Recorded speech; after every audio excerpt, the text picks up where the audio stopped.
aí, gente, tudo bem? Vamos continuar os nossos estudos aqui sobre a modernidade e sobre os conceitos existentes nesse período moderno, esses conceitos filosóficos, históricos, sociológicos, enfim, vamos lá, né? Mas antes eu quero mandar aqui um salve, né? Um salve, pivete! Quero mandar um salve pra galera aí do Adalto Bezerra, né? Do primeiro ano A do Adalto Bezerra, na figura aí do Anderson Martins, né? Que pediu um salve, eu tô mandando esse salve, pivete, né? Um salve aí pra molecada do primeiro ano A do Adalto Bezerra. Essa escola que, por sinal, eu fiz estágio aí, ok? Fui muito bem recebido, maravilhosa escola. Eu estudava ali no CH da UES e ia estagiar aí no Adalto Bezerra, ok? Um forte abraço e um salve pra vocês, molecada do primeiro ano A. Outra coisa, o Anderson Martins aí é o Anderson Martins de Monsenhor Tabosa, ok? Falou, pivete. E eu queria mandar também, ela não pediu, mas ela mandou um coraçãozinho pra mim num comentário lá, então eu vou mandar um salve aqui pra minha querida aluna Auriene Braga, do terceiro ano A, Agroindústria, ok? Então, um salve pra você, Auriene, obrigado aí por ter comentado, espero mais comentários seus, espero que você assista os vídeos e tamo aí junto, ok? Abraço! Então vamos lá agora, continuar o nosso conteúdo sobre a modernidade e os conceitos existentes aí na modernidade. Vamos lá, negada! E aí, gente, vamos continuar aqui nossos estudos, ok? Vamos continuar aí a nossa interpretação sobre a modernidade, sobre o pensamento em relação à sociedade moderna, às relações sociais modernas, ok? E para isso nós vamos falar de teorias políticas e sociais que existem na modernidade, ok? Nós já tivemos aqui uma breve explicação sobre a origem do Estado moderno, ou Estado-nação, um vídeo que está aí no nosso canal, então dá uma procuradinha aí por gentileza que vocês vão encontrar, ok? Falando dessas teorias políticas e sociais da modernidade, nós vamos ter o contratualismo, ok, gente? E é um tema que cai no Enem e é um tema que cai nos vestibulares, ok? Então é importante que você tenha um pouquinho de paciência para a gente poder entender melhor, não é? Da melhor forma possível essa compreensão, né? Que a gente possa entender esse conceito, não é? Então vamos lá, gente. O contratualismo, gente, é uma teoria que trabalha... Opa, o cachorro latiu. Então vamos lá, gente. O contratualismo é uma teoria... Então, gente, o contratualismo ele é um estudo, uma teoria em que trabalha sobre a perspectiva de um acordo entre partes diferentes, ok? Quem são essas partes? Nós temos os indivíduos de um lado e nós temos o Estado do outro, ok? O Estado moderno, o Estado-nação, certo? Então, assim... os indivíduos, por necessidades de sobrevivência, por necessidades de estabilidade, até porque esses indivíduos estão saindo de um feudalismo, onde cada feudo tinha sua forma de governar, cada feudo tinha sua forma de punição, não é, de crimes. Então esses indivíduos, se a gente parar para pensar, estavam inseridos em situações muito complexas, né? Onde não existia uma estabilidade jurídica, onde não existia uma estabilidade social para esses indivíduos, certo? E aí também, lógico, né, cada indivíduo desse tem as suas angústias, tem os seus desejos, suas vontades, tem os seus egos, não é? E fica complicado, querendo ou não, uma estabilidade com toda essa situação diversa, não é? E do outro nós vamos ter aí o Estado como uma instituição burocrática, pública, uma instituição de controle, certo? Legislativo também, não é? Controle econômico, legislativo, enfim, nós vamos ter isso daí, certo? Não vamos ter de um lado o povo, nós vamos ter de um lado uma máquina, uma instituição para administrar, certo? Então, beleza. Sabendo disso, gente, o contrato social é o quê? É uma teoria, é um pensamento, é uma filosofia em que nós encontramos a questão do acordo.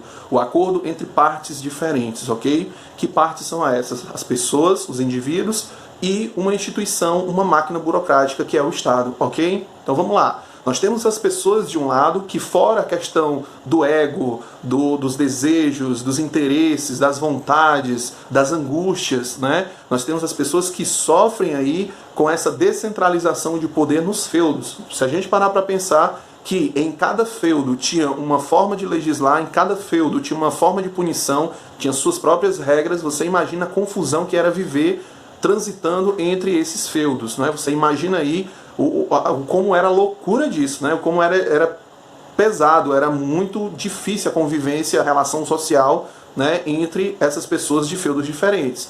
E do outro lado nós temos o Estado, que é uma máquina pública, burocrática, administrativa, legislativa, ok? Que vai servir para quê? Para trabalhar a estabilidade e a paz, né? Para a manutenção dessa paz, para fazer com que as pessoas elas se mantenham na melhor forma possível em segurança, ok? Pronto. Falando disso, nós temos que falar em outro conceito dentro do contratualismo, dessa teoria, que é o estado de natureza. O estado de natureza é quando o homem se encontra em um momento ou em uma situação em que é antes, né, é anterior à compreensão de estado. É quando o homem ele está em estado puro de ser, né? Ou seja, é quando o homem não sofre influência ideológica, é quando o homem não sofre nenhum tipo de influência de contexto social, cultural, político, filosófico, né? Quando esse homem ele realmente está puro dentro de sua própria natureza, né? E esse homem ele se movimenta simplesmente pela sua agilidade, seu intelecto naquele momento ali, né? O seu raciocínio, não é? E esse indivíduo ele também é muito instintivo também, né? Ele age também por resposta a questões que tragam medo para ele, a questões que tragam alguma desconfiança. Então ele age sobre essa temerosidade, vamos dizer, certo? Então pronto. Outra coisa que nós devemos dizer aí é que antes do Estado-nação, dos Estados modernos, nós não tínhamos uma participação política, nós tínhamos os servos e os senhores feudais. Desta vez, com o Estado-nação, né, com o Estado moderno, nós vamos começar a ter um princípio aí de identidade, até porque, como vocês viram, quem assistiu, né, viu a introdução sobre o Estado moderno, o Estado vai começar a trazer uma noção de pertencimento aos súditos, aos indivíduos que fazem parte daquela estrutura física ali do Estado, né, daqueles limites do Estado, onde compartilham da mesma língua, onde compartilham da mesma cultura e da mesma legislação. Então nós começamos a ter aí, de forma bem frágil, mas começamos a ter aí o pertencimento social a alguma coisa, né? E o contrato social traz isso, essa noção de pertencimento a algo, ok? Então, beleza. Sabendo disso, gente, é importante dizer também que a primeira manifestação de Estado-nação, de Estado moderno, é o Estado absolutista, ok? E o Estado absolutista, gente, se caracteriza como? Na unidade territorial e também na concentração do poder na mão de um indivíduo só. Que poder é esse? O poder de você legislar, o poder de você ser o juiz, né? E o poder de você prender, né? Então nós temos aí os três poderes, né? O legislativo, o executivo e o judiciário, né? Todos na mão de um indivíduo só, ok? Que era o rei. E para a gente fazer uma junção aqui do nosso estudo, do que eu estou falando com figuras históricas, nós temos aí o Luís XIV, ok? Que é o famoso Rei Sol. Rei Sol tinha uma frase que é emblemática e que diz muito sobre esse Estado moderno. Eu sou o Estado. Essa é a frase do rei Luís XIV. Eu sou o Estado. Olha que doido, cara, né? Mas nós vamos já entender que não é tão doido assim, né?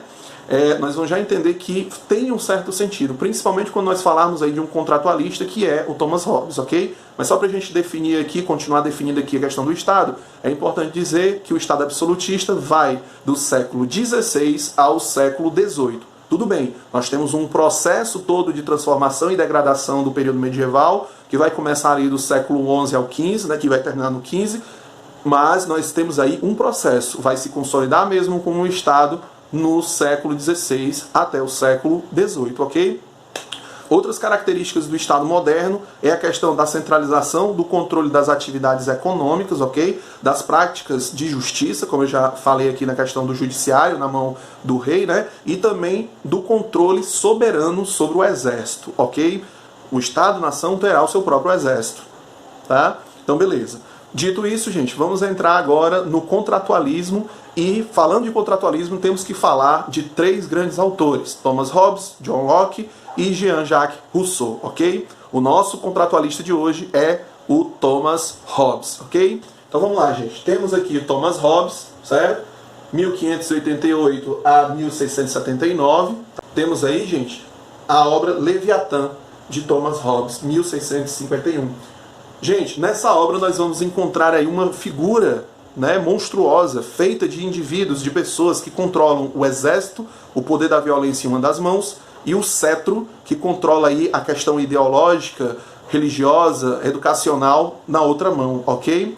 E aí, gente, nós vamos ter esse Estado. Para Thomas Hobbes, é a configuração do Estado absolutista, cara. É o Leviatã. Nós temos aí uma figura no centro, que é o rei, e esse rei segurando esses dois símbolos, uma espada e um cetro, e as pessoas constituindo, né, formando esse grande Estado. E isso é importante porque, segundo Thomas Hobbes, no estado de natureza de Hobbes, o homem é um ser por natureza mau, ok? O homem é egoísta, o homem age por seus interesses. E o contrato social para Thomas Hobbes é importante porque o homem abdica da liberdade de ação, de matar o outro, de perseguir, de querer fazer mal ao outro. Ele abdica dessa liberdade e dá essa liberdade ao Estado. E a única coisa que ele quer em troca é a manutenção da paz e a estabilidade, né, social, né, a estabilidade na vida daqueles indivíduos. Lembrando que, se nós formos compreender a fundo o que Thomas Hobbes fala no estado de natureza como um estado onde o homem é egoísta, nós acabamos adentrando na compreensão de guerra constante, né? O homem, nas suas relações sociais, entrará num estado de guerra constante, todos contra todos, né? Isso é a interpretação do Hobbes. Nós temos uma frase que é atribuída a Thomas Hobbes, mas hoje se sabe que não é de Thomas Hobbes, já existia antes de Thomas Hobbes aí por um dramaturgo romano, o Plautus, né? Que diz assim, né? O homem é o lobo do homem, né? Temos aqui, né? Cadê? Homo homini lupus, né? Então, assim, essa frase simboliza o quê? Esse estado de guerra constante. Esse estado que a qualquer hora pode acontecer algo contra eu e a minha família. Entendeu? Então, assim, precisa-se ter o contrato social para a gente manter a nossa própria vida, né? Para garantir, para preservar a sobrevivência dos indivíduos, ok? Então, o contrato social para Thomas Hobbes é para preservar a vida. Opa! Já expliquei, agora que eu me toquei, ó. Gente, olha aqui. Nós temos aqui esse trabalho de uma querida ex-aluna da escola que eu trabalhei, Maria Luísa Saboia, né? Que é a aluna Milena, que hoje é uma linda psicóloga, né? Olha aí, Mileninha, teu trabalho. Sim, temos aqui o trabalho da minha querida Milena que traz o Leviatã, não é? Então, assim, gente, está aqui. Essa é a figura do Leviatã. Você já deve ter escutado sobre o Leviatã na Bíblia, né? Sim, é um monstro meio demoníaco que existe na Bíblia, que está nas profundezas do oceano, né? No caso, não deixa de ser demoníaco também. Olha o tamanho dessa coisa, não é? E olha como é que ele é feito. Vou aproximar aí, ó. Vejam, são pessoas, ó. Certo? O Estado, ele é constituído aí, ó, de pessoas, galera, entendeu? Então aqui é o exemplo, né? É o exemplo nessa estrutura aqui de Estado absolutista para Thomas Hobbes. Nós temos aqui, ó, o rei, que é o cara que concentra o poder na mão dele. Nós temos o Estado, que é a personificação do poder, e temos o rei, que é a personificação do Estado, como diz o Luís XIV, né? O Estado sou eu, né? Temos aqui a centralidade. Perceba que os súditos, ó, todos estão virados para ele, ó. Perceba, todos estão de costas para nós e de frente para ele, ó. Olha aqui, ó. Todos estão em direção, com o olhar em direção ao Leviatã, ao rei, ok? E outra coisa importante a gente notar aqui, ó, é que o rei, de um lado tem a espada e do outro ele tem o cetro. Essa espada simboliza o quê? O domínio sobre o exército, o domínio sobre o poder, né, do exército e, principalmente, o poder da violência. O Estado absolutista tem o poder garantido da violência. Ele pode usar a violência contra o povo. Por quê? Porque esse povo, no contrato social, abdicou da sua liberdade de violência e passou para uma instituição, para o Estado absolutista, ok? Temos o cetro aqui, que simboliza a questão ideológica, religiosa, educacional aqui, ou seja, as mentes das pessoas, né? E aqui a violência, certo? E como você pode ver na continuidade, ó, nós temos aqui, ó, o castelo, né? Temos aqui a igreja, temos aqui a coroa, temos um chapéu papal, né? Temos aqui um canhão, temos aqui os raios e trovões divinos, ó. Se desobedecer à igreja, ó, se desobedecer a minha mãozinha aqui, ó, você vai ser punido severamente. Temos aqui as lanças, os mosquetões, né? Temos aqui as setas demoníacas, né? No lado aqui espiritual. Temos aqui a guerra, né? Aqui temos a guerra, ó. E temos aqui a Santa Inquisição, ok? Então perceba que o Estado absolutista de Thomas Hobbes, né, é essa configuração aqui, ok? Então, assim, você pode se perguntar, Jefferson, e tinha como o homem se rebelar contra esse Estado? Tem sim. Perceba que o Estado, ele é feito de pessoas, e essas pessoas podem virar as costas para o rei, né, que é o que vai acabar acontecendo ali na França, né, em 1789, né, com a queda da Bastilha, ok?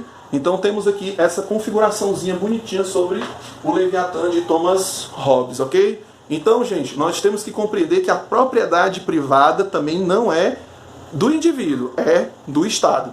A propriedade é do Estado, a manifestação política, ela pode até acontecer, mas você tem que ter cuidado com as consequências, né, caso você vá atingir a autonomia desse Estado sobre os seus súditos, né, você tem que ter cuidado. Lógico, o indivíduo pode se manifestar contra, pode se rebelar?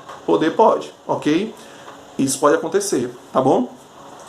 Outra coisa interessante que nós temos que falar, nós temos aí um outro pensador que é o Jacques Bossuet. Depois eu vou fazer um vídeo somente sobre o Jacques Bossuet, que é um bispo francês, que ele vai ser um dos caras responsáveis a essa interpretação do direito divino, né? Ou seja, como vocês viram agora há pouco, o rei detém ali na mão dele um cetro que simboliza o poder espiritual, o poder religioso. Pois é, porque também na interpretação do Estado absolutista, o rei ele era a própria personificação do poder divino também aqui na Terra, ok? Segundo Bossuet, nós temos que compreender que o Papa, né, ele tem até tem o poder, né, o poder espiritual.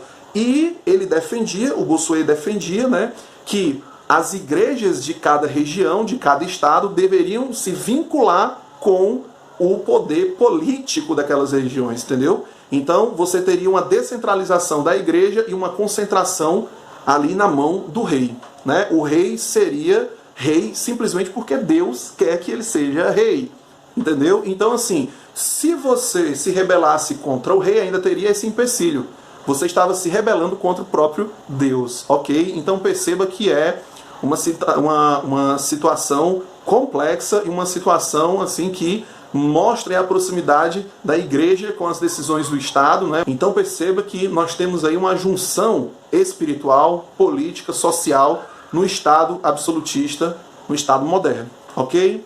Então, gente, vamos ver agora John Locke e vamos ver também Jean-Jacques Rousseau, ok? Como eu disse, depois eu faço um vídeo aí sobre o Bossuet para a gente falar sobre o galicianismo, ok? Abraço e falou!